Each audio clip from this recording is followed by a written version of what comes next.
The rally caught some by surprise, considering there's a meeting of the Federal Reserve this week. Usually, investors go into a holding pattern until after the meeting, but oh well, not today. Anyway, the big theme this week when dealing with interest rates, will the Fed continue to be patient? Hampton Pearson takes a look. Leading market analysts, economists, and Fed watchers say when it comes to the Federal Reserve, patience may no longer be a virtue. Fed watchers anticipate a new watchword on the road to monetary policy changes in the coming months.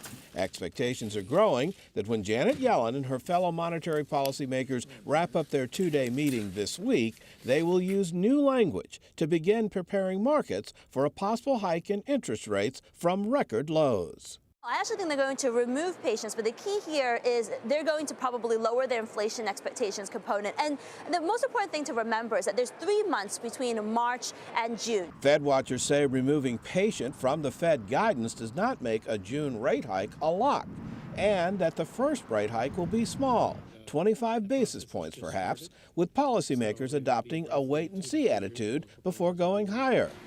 While the strong job market with unemployment at 5.5% is at the upper end of the Fed's full employment mandate, inflation is well below the Fed's target.